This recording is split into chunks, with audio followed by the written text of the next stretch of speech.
Atlanta, live from K.L.P studios.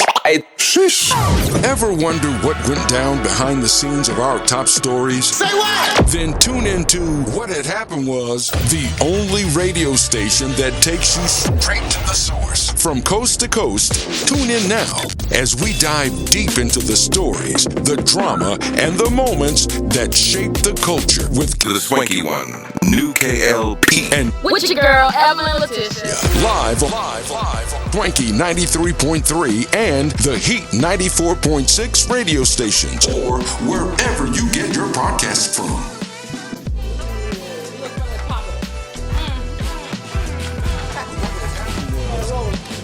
What's up, y'all? It's the 1 and 2, 2 and 1. Your girl, Evelyn LeTeshia. I like that. With I my like boy, that. Kennedy Lucas Evelyn. Boy, howdy. And you are now tuned in to. What had happened was. Make sure y'all follow us on Instagram at WHHW Radio 1. What had happened was. And on Facebook at What Had Happened Was podcast. What had happened was. You can hear us wherever you hear us on your podcast station. Yes. What had happened was. All right, y'all. Y'all ready for a good one? Come on now. Ladies and gentlemen, boys and girls. Ladies and gentlemen, boys and girls. Boy, howdy. Boy, how We are back. Zach. We told y'all we were going to be back from And last did. week's episode, so we here. This is, of course, What had happened was. I'm one of your hosts for the podcast, your boy howdy, K.L.P. Kennedy Lucas in the building, and to my right, Yeah. as always, Evelyn LeTeshia is here, Hey, our baby. official DJ as well. So welcome, ladies and gentlemen, boy howdy. Thank you guys so very much. Yeah. First and foremost, if you saw our very good episode last week, we thank y'all. Yes. We thank you guys on our Facebook account, social medias, audio platforms, Instagram, 1909. So 1,909 followers on Instagram. Please share our Instagram with your friends and family, because if we go on the steady pace, 2,000 followers. Come and on. y'all don't be scared to comment. Please, yes, please. Comment. We do interact with people that comment. We do. Now, if you one of them bot pages that be like, send this to me. No, we're not commenting. those We're are not bots. responding. That's why they gave you that repost feature on your profile. My send this so I can put on my page. Hit repost. It'll go to your page. You'll go to your page, right there. I'm like, that's how I know to be bots. Yeah, Like, they'll send you something. But, They send it on my personal, like, nah, I'm good. I'm Yeah, good. like send this to me so I can put it on my page. Hit the repost.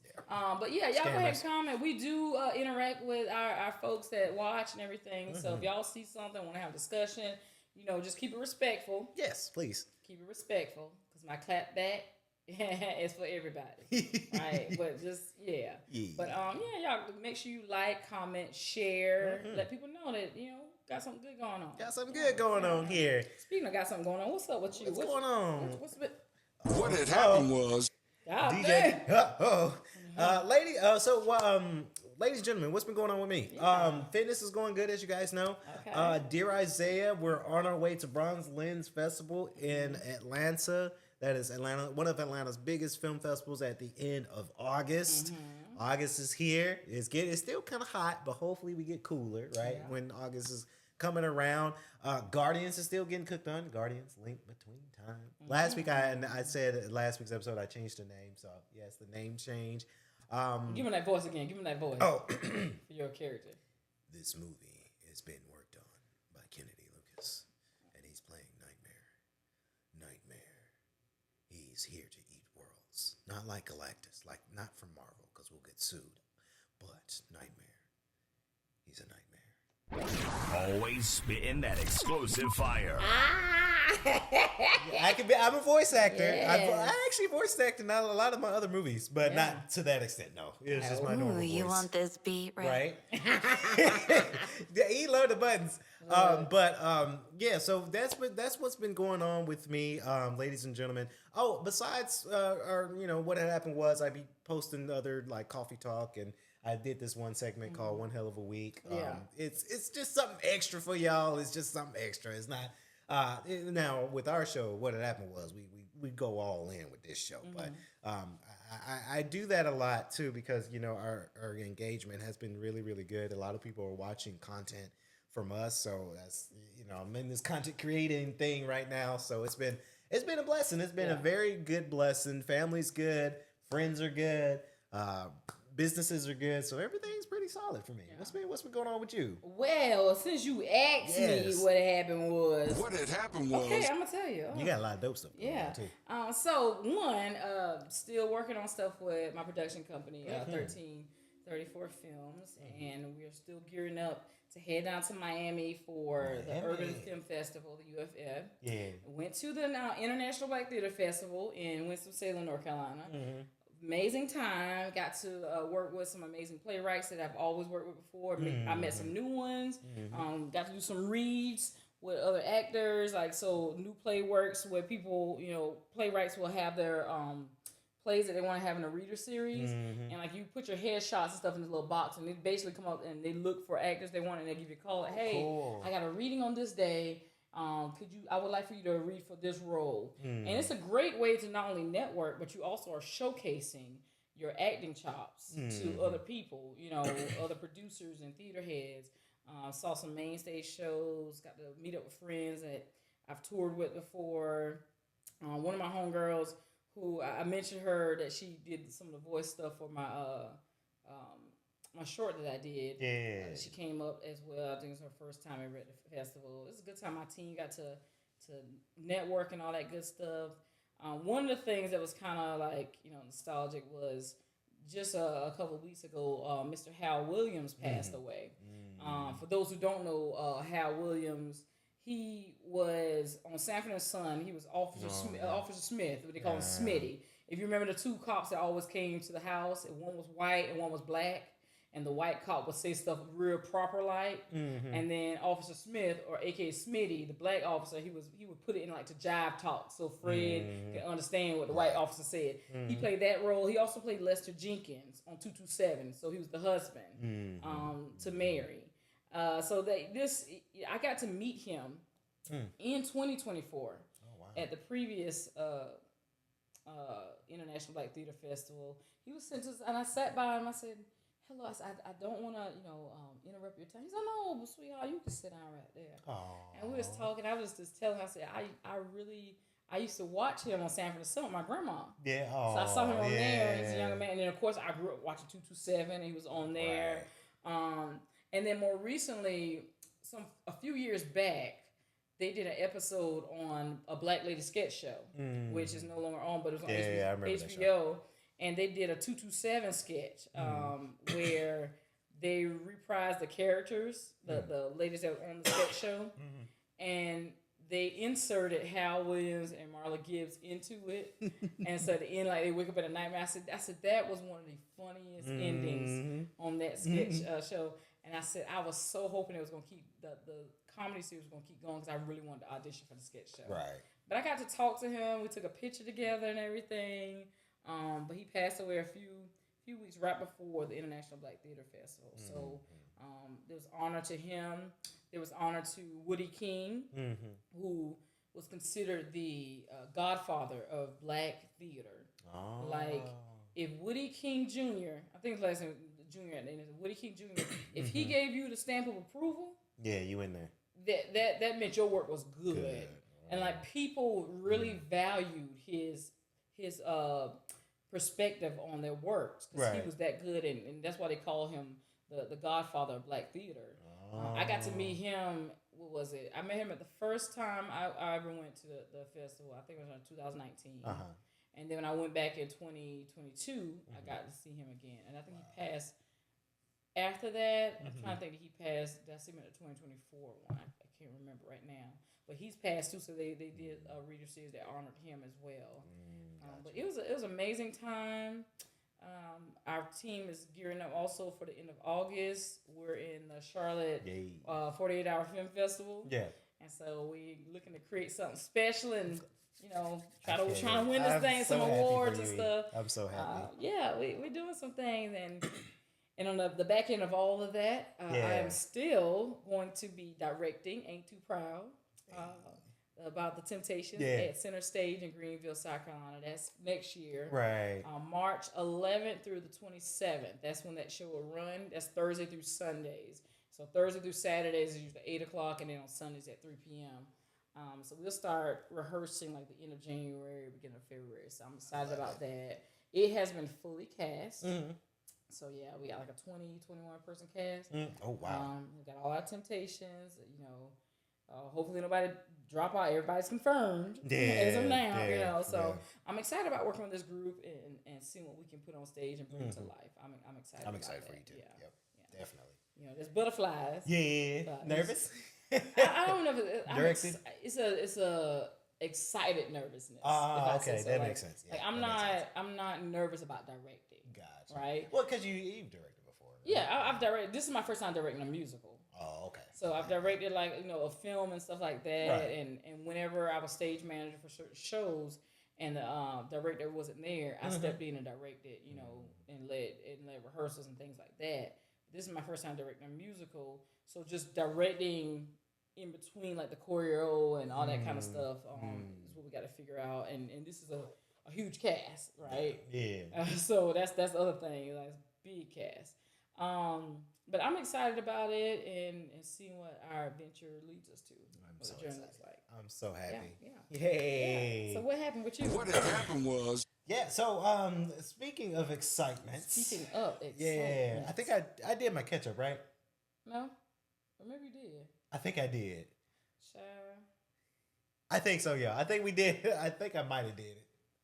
Hopefully I did. We'll edit. Look, I thought I went first. Okay, go ahead. Look, yeah, it's been... No, but speaking of excitement, Yeah. a lot of people having babies. A lot of people having babies. Okay. Well, you looked at me like, listen, y'all, I'm not pregnant. Look, hold on. Let me clarify his eyes. He just looked me dead in my eyes and stared. I forgot what topic we was about to say. I was like, hold on, who told you what?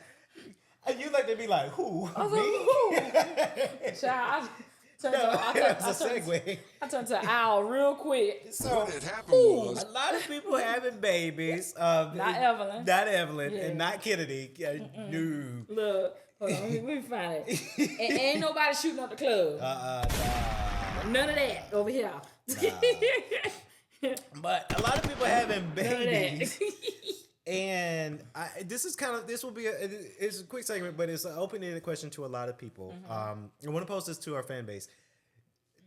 Would you be excited if you are having a baby and you want it to be a girl, but it turns out it is going to be a boy? Would you still be excited, or would you be kind of disappointed? Would you be sad because you really wanted the girl? Would you be happy either way? Right? That's the question that I open to a lot Answer of people. that for us in the comments. Yeah, please do. Because a lot of my friends, which is interesting because a lot of my friends either are the same age as me, I'm 30, or a little bit younger. Right? But I also know friends that are like 24, 25 that are getting pregnant and having a baby. And it's hard to have a baby in today's climax, right? But there is a video that's going viral from World Star. This couple, they don't have their names listed, but this couple, they look like a very young couple. They look like they might be a little bit younger than me, not by maybe 2 years, maybe. They look, for me, they look like they were anywhere between 22 and 28. Okay. And I agree with that because they look young. Now, there's the video that's circulating. There is a music. I think it's more of they placed it. I have a music. I don't want to play the music because of copyright. But to describe it, there's this two couple. They're doing the baby reveal.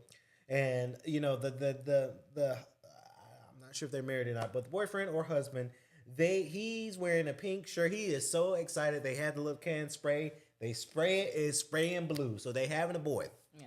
And I can, from his point of view, I can understand his excitement. It's a boy, right? You get to, hang out with your boy, probably try him out for sports, probably have him play video games and build Legos and whatnot. The father-boy thing, right? But the girlfriend or wife, she's upset. Yeah. She's bawling. She's on her floor. She's crying. She said, "No, I don't want a boy." And it's an interesting dynamic.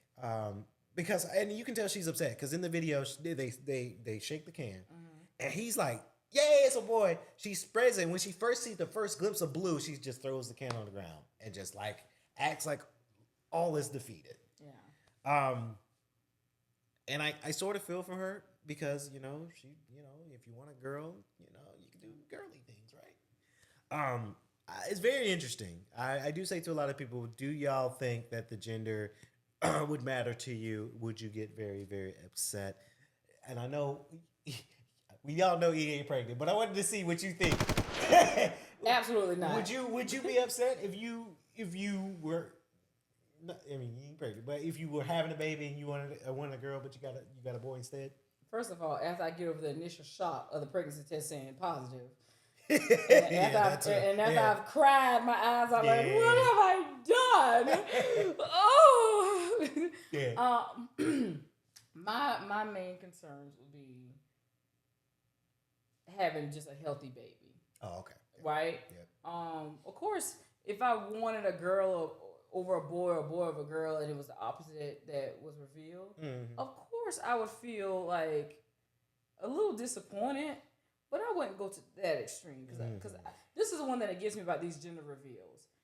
If you're going to record it and video it, that means at some point in some day and age, you plan on watching it back, whether that's you and your partner or you plan on showing it to your kids.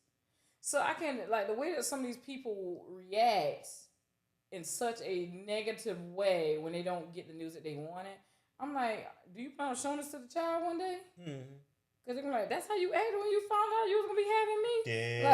Yeah. Like I'm not saying you can't have your emotions or anything, but that's something to keep in the back of your mind. Like, what's the purpose of you videoing this and you display this behavior that one day this child's gonna have to see that?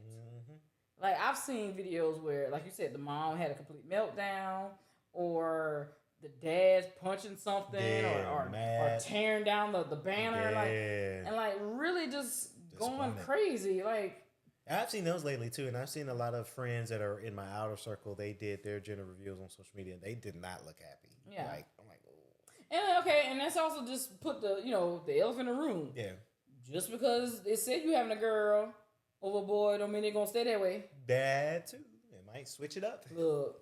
Genetics. You might have a son, but still get the daughter that you always wanted. Yeah. You might have a daughter, but get the son that you always. You don't know. You don't know. You don't know until you know. Yeah. So it's interesting. And it is interesting that gender reveal is better. Is more still out the there truth now. I carry. Y'all, my little secret. That's that candy note. Y'all know what I'm talking about. Yeah, reveal.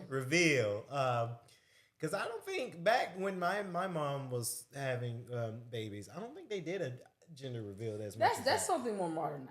I think so too. It is interesting, and it with social media too, I guess. Yeah, because the baby shower in a sense was the gender reveal. There wasn't there's a gender reveal, and then we having a baby shower like how people are doing nowadays. Right. It was when you came to the baby shower. If you saw this pink stuff, you knew she was having a girl. Yeah. If you saw the blue, you knew she had a boy. Yeah. But even with that, for me, if I was pregnant, I'd probably go gender neutral colors. I wouldn't care if I'm having a girl or a boy.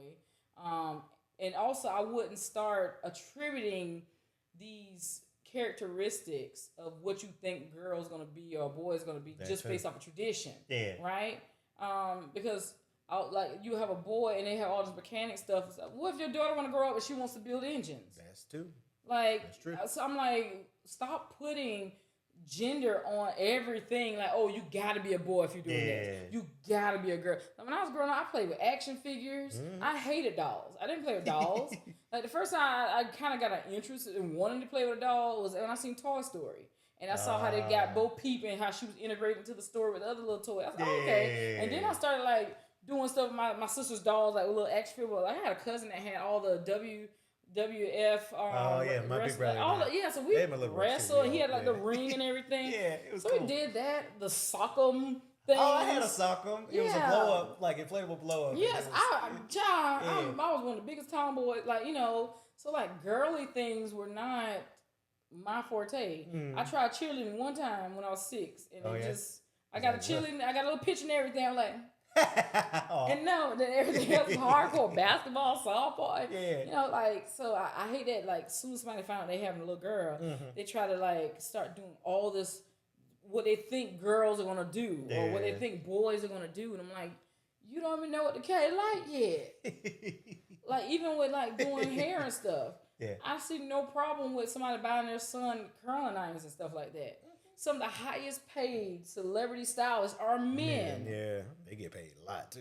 I'm talking getting paid the big bucks. But yet, when they were interested in this as a kid, instead of y'all trying to cultivate that interest, y'all snatched it away. That's for girls. That's for girls, yeah. But then later on, after they went through all this trauma, you trying to keep certain things and they hiding certain things and you snatch it away from them because for girls. And then later on, when they making money, now here you as the parent with your hand out. I'm so proud. I'm proud I of already you. knew. Yeah. But you ain't supported it when they were. That's what I would say. Yeah. One, I ain't pregnant. Ain't trying to be. Because ain't nobody. Yeah, I'm good on that one, fam. No. Ain't no quick pumps. Ain't no deep heavy hitters.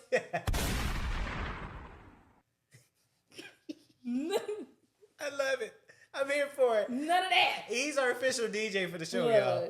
That's all her. We gonna add some butts here. We gonna add some We gonna add some stuff. stuff. We gonna have some fun with that. The DJ keeping the party going. The DJ keeping the party going all night. She do. That's me. But congratulations to everybody who's getting pregnant. You know, best of luck. I mean, hey, that's your thing. That's your thing. It's hey, you do what you gotta do. Well, we get it. We get it. And speaking of congratulations, congratulations to Sha'Carri Richardson. Hey. Just let me let you listen to it. Hold on. Let me let you listen to it. Racing to be number one in the country. It's been a She very gone. determined Sha'Carri Richardson. She's got to get past Kayla White. She's got that done already. Here goes Sha'Carri, third national title, 1077. Sha'Carri's a winner again. All right, Sha'Carri Richardson. Shout out Sha'Carri. All I know is when she get out the block, a lot of times it look like she doesn't get out fast enough because other people like are ahead of her. But it's like once you see her little head pop up in that last stride, she gone. Zoom. Like she's gone. Supersonic. Well, yeah, Sha'Carri once again champion. She claims her third national champion crowd in the 100 meter, and she did it in 10.77 seconds. Good Lord. That's fast. Yeah, Good Lord. That's real fast. That's real fast. That's about how time it take me to get from here to your bathroom. Yeah, that's fast. I think we've all been following her career for some years now, and I think she's improving each year. I feel. I'm glad she was able to bounce back after all that stuff that's going on. Her mom had died some while ago, and she had cannabis in her system, and then people was down on her and talking down on her, and she ended up losing something or wasn't able to run that year. Yeah, and she went in the lab and she worked. Yeah, she worked. She trained. She worked, and she came back stronger. She looks so much lighter, like mentally, like she looks less stressed. Yeah, and just going for it. Do you think, because I've seen her on ads and have promo, do you think now that we haven't seen her in promo or ads or sponsors as much, do you think that's a good thing for her too? Because I remember when she first came out before everything was going on, and she was the talk of the town. She's getting ad deals. She's got this. She got a lot of pressure to do this. She got to do that. She got to do that. Do you think that now that it's sort of, I want to say sort of calmed down, because she's on some ads, but not as much as like a few years ago where she was everywhere. Do you think that contribute? Do you think like not having less of that will make her be in the lab, work on her craft, and now that she's more relaxed and more happy and more over yes that and hump? no. Of course, if you're not splitting your time with a whole bunch of other stuff, you do have more time on the back end, to be in the gym or on the field working out on the track. But she's older now. She's more mature. Yeah. She knows how to handle her emotions. She knows how to navigate, and I'm pretty sure she knows how to plan to be able to do all the promotional stuff as well as train. Sometimes when you're younger and you're just starting out and you're a professional athlete, like you're still trying to learn and navigate those things, especially if you were the first person in your family. Like, to my knowledge, she doesn't have anybody in her family that's as fast as her and on this big of a platform. So you're learning in real time how to be a businesswoman and a professional athlete as well as taking all the scrutiny from the world. Yeah. And so I think she's older now, and so she's able to navigate it a lot better. So, being able to do that both at the same time, I think, it's a little bit of both. Yeah. It's good to see her. It's good to see her back. Third championship. I'm happy for it. I'm really, really happy for her. Shout out to her. We're going to see more. We're going to see more. Yeah. I can't wait. Yeah. What had happened was Shout out to another person. This is from The Root on The Facebook. Root. St. Louis Cardinals outfielder Jordan Walker. He hit 6 consecutive home runs. This was a few weeks back at the Home Run Derby final, winning $1 million. He said, "I hope it means a lot to them," Walker 24 said to reporters after his victory. "I want to be a role model for the black kids, and I want more black kids in baseball." He said the percentage of black MLB players on opening day increased in back-to-back years between 2024 and 2026 from 6% to 6.2% to 6.8% per ESPN. According to the Institute for Diversity and Ethics in Sport, that number was 18% back in 1991. So imagine we're at 6.8% right now. It's 18% back in 91. So this is one of those issues that you have to continue to invest, grind it out, do that kind of grassroots work to attract more people to the game, and then nurture them in a way that gets them into the elite pipeline. MLB Commissioner Rob Manfield said Tuesday. And so, he won, and he's, trying to be a role model and everything. And I watched the Derby. Yeah. Now, the way it goes, first of all, he had to hit 11 home runs. The guy that he was going up against, the top running, he had to make 11 to beat him. Wow. Yeah. Right? And you only get so many swings. Oh. Okay. So you don't have to hit every ball that comes across the plate. You take which ones you want. But once he got to the end of his last one that he could take, if you hit a home run, it's kind of like bowling. If you roll a strike, you keep hitting. Yeah. And so he had to make 11, and those last 6 he hit consecutively to win. So it was a nice time. He won, and the guy who was going against you just because you see him over just standing, he was just like nervous, like, oh, is he gonna break my record? Is he gonna break? And he went right on past him, so he ended up winning. Oh man, that's dope. That's dope. Did I ever? I think I told you. I play baseball. Oh, every time. I was a baseball player. First of all, hold on. Let me find something to say about this. First thing what I want to say. How in the you be coming out with all this stuff that I don't know about? Like, I thought I told you. He come in here with this deep voice. Yeah. And then now you don't play baseball. No, I ain't knew that. Yeah, I play ball. I ain't knew that. So I played in my younger years, yes. But I was a right fielder and I was a hitter. Was I a fantastic baseball player? No.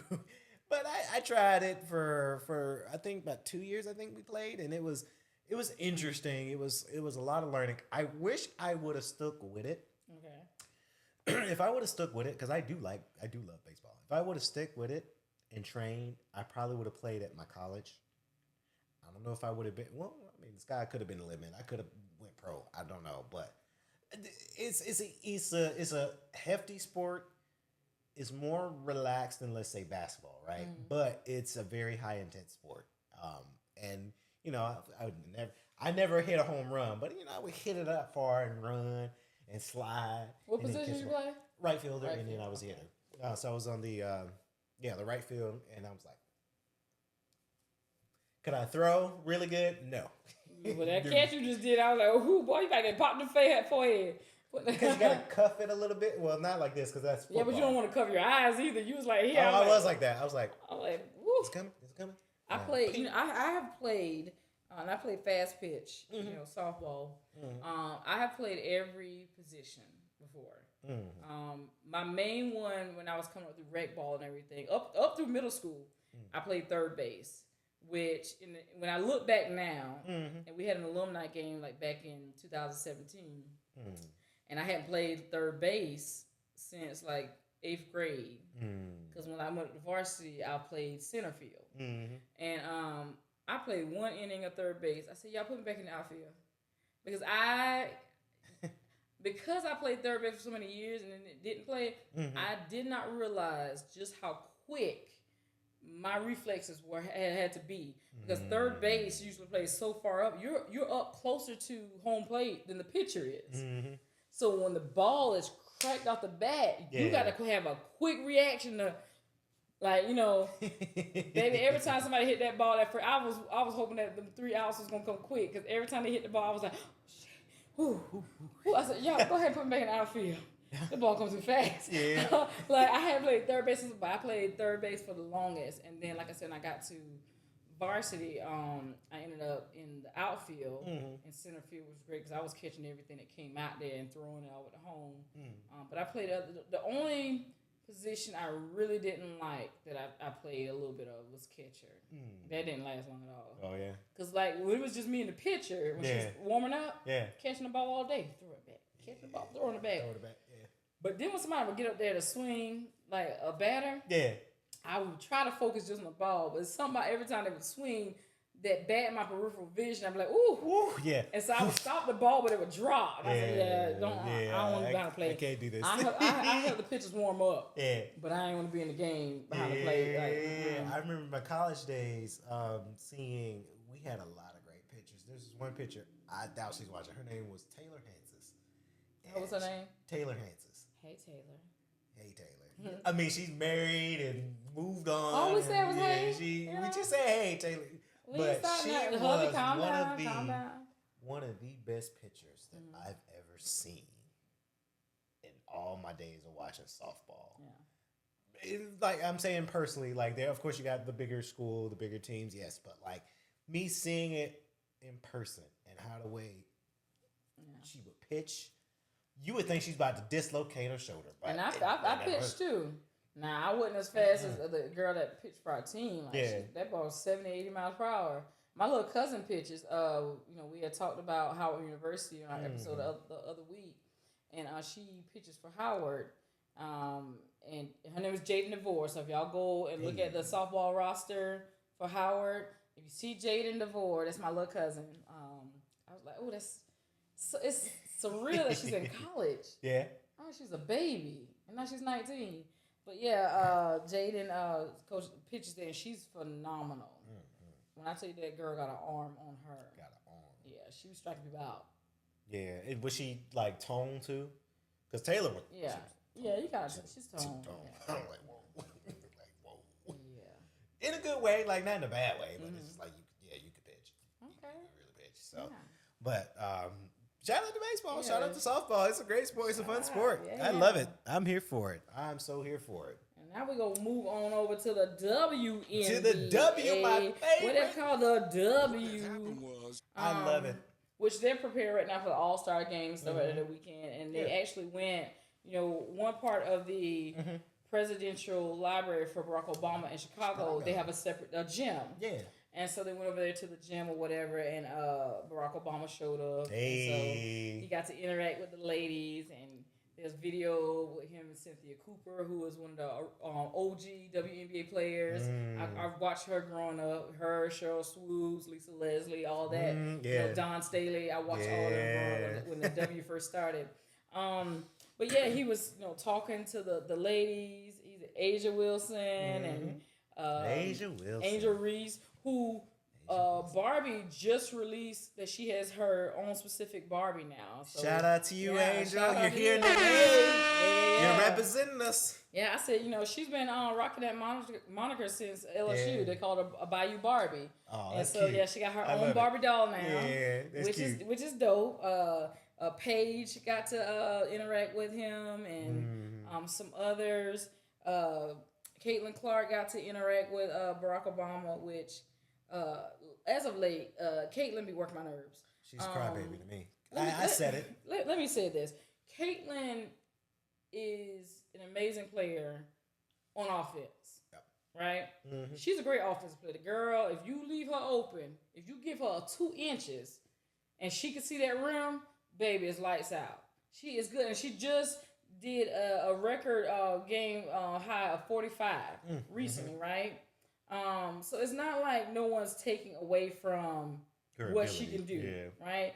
Because she set a new her personal best, 45 points, It led the Fever to a 110, 107 win over the Storm. And that was a career high for her. Those are things that we want to hear about. Yeah. Not every time you get a little bumps and you crying. Crying to the ref you know, every time. I just, ugh. And I was talking to Kennedy about this. Every time. I don't know when this started. When I was coming up, if you got called a foul, you didn't go to the ref and be crying and complaining and stuff. You know how fast our coach will pull us out the game? You serious? And my theory is this. And don't quote me on it, but this is what my theory is. I think AAU and some of those sports camps, have messed it up to where that's become the culture now. Yeah. The way these kids will stop after they get called on a foul or something, or they fall on the floor and they laying there like, what, that's become a culture. Because with AAU, the parents spend all these thousands of dollars to send to these camps and stuff like that. So, of course, these kids feel like, and the parents feel like, they can say something to the ref.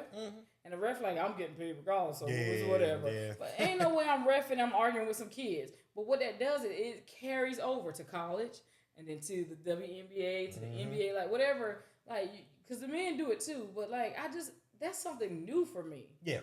We didn't do that. You can't sit there and run up on a ref and be in their face and say, make the fucking, you couldn't do that. Yeah. Like, that's new to me. And if I was Caitlin's teammate, I would be pissed at her. Because every time they're on offense and she shoots the ball or she gets a little bump or she falls on the floor and they do a change of possession or there's a turnover, your team is now sprinting back because the other team is on a fast break. They're on offense now.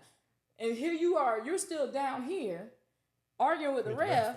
Your teammates are down here in a 5-on-4 situation, meaning the offense got somebody open. Yep. And here you come, now you come running. By the time you get, they don't score. They don't score. That teaches, because when I say she's good on offense, it's because her defense is trash. Defense is trash. If you ever watch Caitlin Clark play, watch her on defense. She stands so flat-footed. That's why she gets beat on the drive.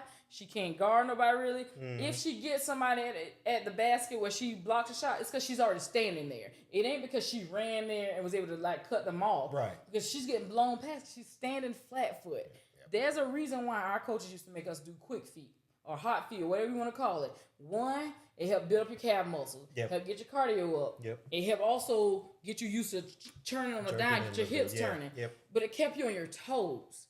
If you're standing flat-foot, you got to now get on your toes to push off, to turn, to run. But if you're already on your toes, you can like slide and move fast. But she is trash on defense. And quiet as it kept, even with the 45 points that she scored a career high, it's like if you ever watch the games where she's not in the games with her team, they play together so much better without her on the floor. They play against someone it's like they gel a lot better. Yeah. And now I understand that it takes time for players to. What's my mic doing? It takes time for players to. It's still good. I can hear it. Yeah. Okay. It takes time for players to like get this rhythm going, right? And part of me is like, yeah, that's the case, but she's not a rookie anymore. No, she's not.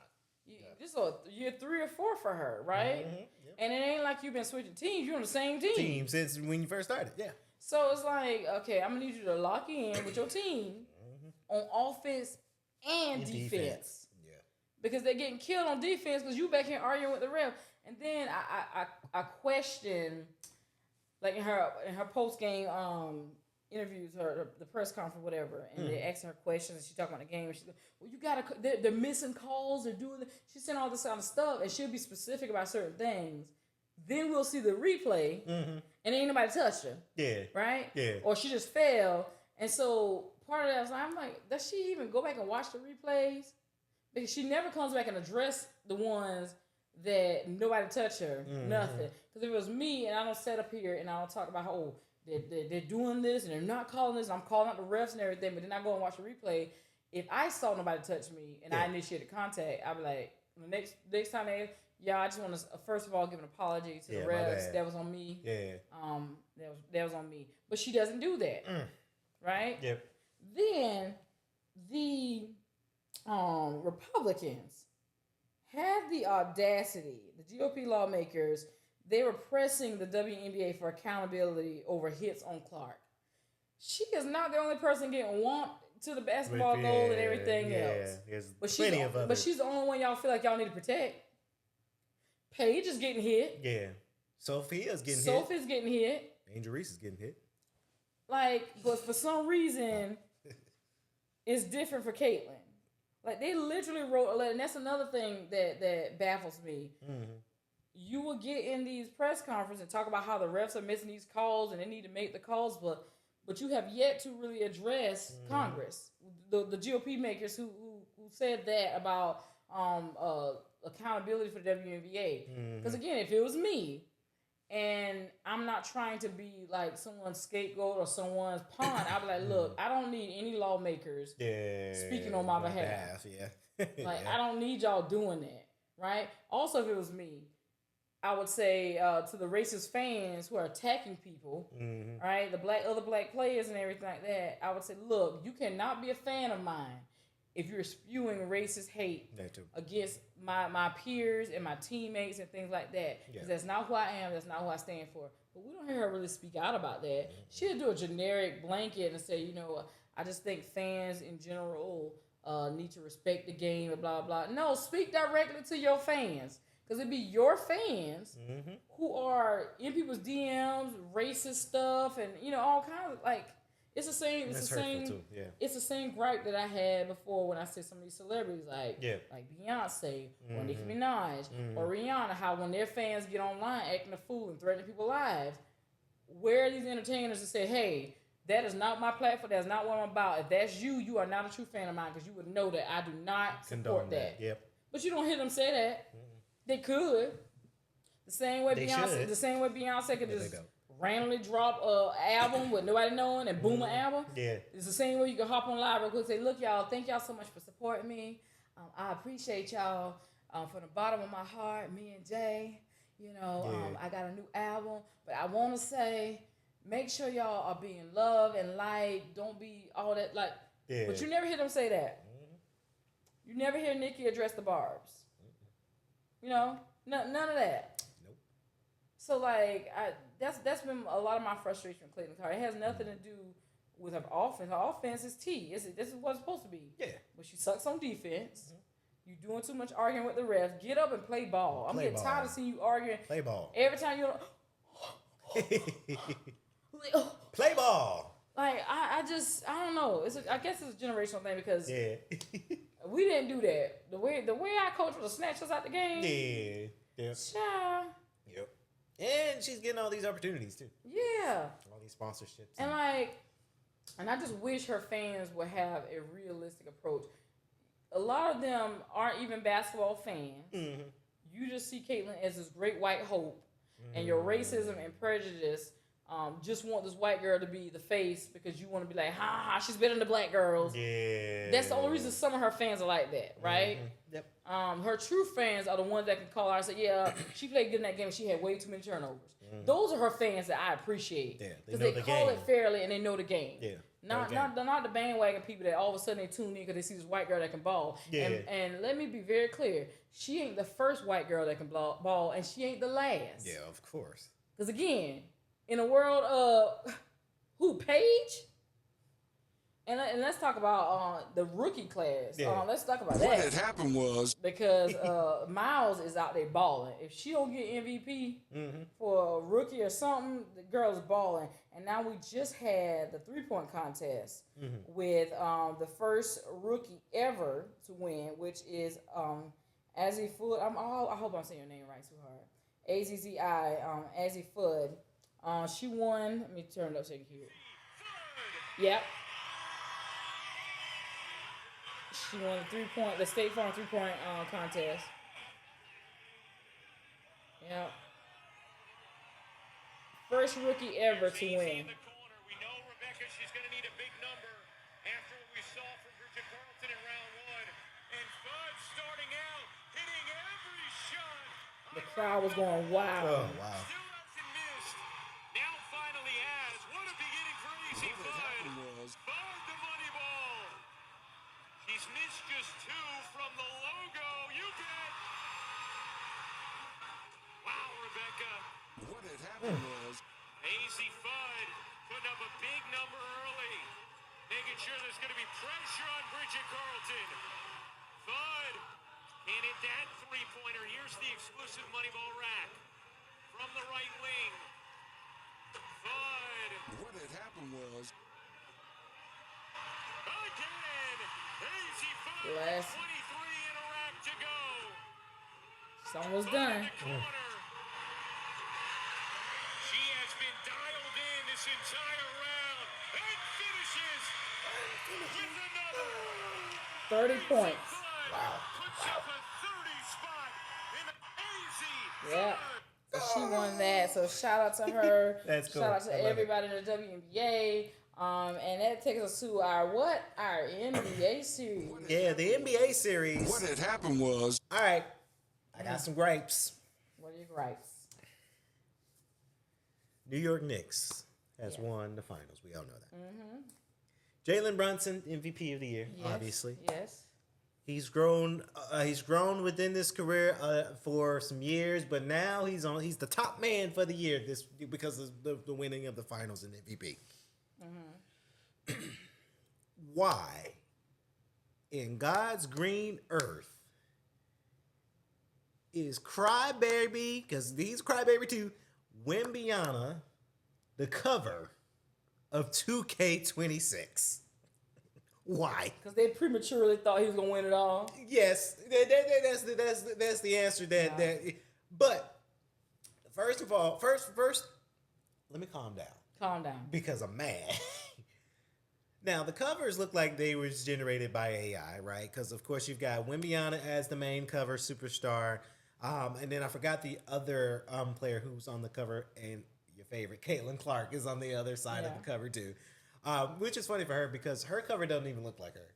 If you see it, you'll know her cover looks completely different than what Caitlin Clark really looks like. Some people in the comments were saying that Caitlin looked like she from Puerto Rico. Like, what she got? It was interesting, but it didn't look like Caitlin Clark. But Wembyana is the cover of 2K27. I'm upset because last year, Shea Gilgeous-Alexander was the cover of 2K26, right? That's last year's cover. Of course, he was MVP from last year. OKC won the finals last year, right? I had a ball that night when they won because I'm a Thunders guy, right? I like the OK. I like SGA. SGA is just dope, and I like the Thunder, and I like their whole team process. But boy, howdy, I'm upset that Jalen Brunson is not this cover of this year because I think this would be his first cover. And Jalen Brunson, now he's been on TV, he's been on the accolades, but like when he was coming up, he wasn't the top guy back then, right? But now he's learned his craft. He was working out and working on the craft, and now he became the top guy. So you mean to tell me the Knicks win the finals and Jalen Brunson's MVP, but then y'all chose Victor Wembanyama to be the cover of a highly anticipated video game that everyone plays and buys, right? Yeah. I'm upset. I'm very sad about it. Well, it might be too late for 2K. If I was 2K, I was like, all right, Wemby, like, Or at least do like a special edition release with just the Knicks on one side and Brunson on the front. and that might be what they got on the pipeline. Because I know if they did that, the Knicks fans they're gonna buy that. They're not gonna buy the video game digitally. They're gonna buy the physical copy, and it's a collector's item, right? You got a lot of people that's in New York that had a whole week and a half parade because of the Knicks winning the finals. So you can only imagine if I was president of 2K, how much money I would make for making a special collector's edition. I honestly think they should have just had Jalen Brunson as the main cover and then do a special collection for the Knicks if I was 2K. Yeah. And I would go to Wemby and be like, hey, Wemby, I'm sorry, but hey, this is the market. The Knicks and Brunson, they the market right now. And we got to make sure we make as much money as possible. And like I said, from this video game. Knicks fans will buy it because think would. about it. If a woman was willing to steal a trash can, lose her that too. six-figure I forgot about paying that. job, Yeah. then surely Yeah. they're gonna buy that. They go buy that. They go. Some people will buy like 5 copies of it just because, as a collector's kind of thing. But I'm very, very excited about it. Like I say, I can't wait to see what the video game looks like. Hopefully they didn't downgrade because 2K's been on an upswing, but then they be like, they're kind of losing their luster with their sports video games. But very, very upset with that. But as we continue on this NBA train, your boy LeBron James, what had happened was he kept his quiet. He kept it quiet, of course. So if you guys know, he is he's left the Lakers. And he is going to the Philadelphia 76ers. Yes, they have him on a 2-year, $8 million deal with a player option. So that's what he's going to be. That's where he's going to be. And then someone posted in the comments, Basketball Nation, this comes from on Facebook, says the new look Philadelphia 76ers, Tyrese Maxey, VJ, Edgecombe, Jaylen Brown, LeBron James, and Joel Embiid. That's a good lineup. Yeah. That's a good lineup. It's gonna be something. It's gonna be interesting. Which is crazy because like they got the starting lineup. Looking at them. Yeah. It's all black men, but then the Lakers just got real white. Like real white. Yeah. Right. Yeah. So it's gonna be something to see. It's gonna be interesting. And he's rocking the number. Of course, in the pictures I've seen, he's rocking the number 23. So yeah. That's a stable though. Like you gotta give him 23. That's his brand. That's the number brand, right? So, which makes sense. I say congratulations to LeBron James. I think this might be his last go round, because LeBron James is getting older, but he's still fit. Yeah, like he's still. Well, and that's what I was saying. I was like, I was trying to think of where his son Bryce was in school. Like, is he a junior? Is he like currently? Yeah, like because if he's a junior, then that means in 2 years, like, he would be at the NBA level with his dad. Right. So the question would be like, will LeBron be done, or will he put in another year or two? If he was to bring the 76ers a championship, they winning, I would see him staying like another year or two. See if his son can make it up that far. Yeah, see how far he can go. Yeah. Because in LeBron James, he kept it quiet too. He was like, I'm leaving the Lakers. But then like ESPN and other sports shows, like for the past week and a half, like, where's James going? Where's James going? Where's James going? And honestly, 76ers, that was a surprise for me. I thought he was going to go back to the Cavaliers. Where it all started, because is what I thought. We said, he's going to end where he started, Yeah. I knew he wasn't going back to the Heats. I had a friend who was like, man, what if he comes to the Atlanta Hawks? LeBron ain't coming to the Hawks. Hawks, they got no K, but James ain't coming to Atlanta. Yeah. But very, very excited for LeBron James. I did see on social media that I guess his realtor and him posted up a picture. He bought a house in New Jersey. Yeah. I would have been careful to not post that. Right? Why? I don't know. It's just like, you really don't want to know where you buying your house from, right? Well, you got a lot of stalkers. But you gotta know that he's gonna be buying a house somewhere in Philly. Yeah, I would have just kept it on the down low. Like, yeah, I'm in Philly, but I'm not telling you what part of Philly or what street, what community, what region, what county. Nah.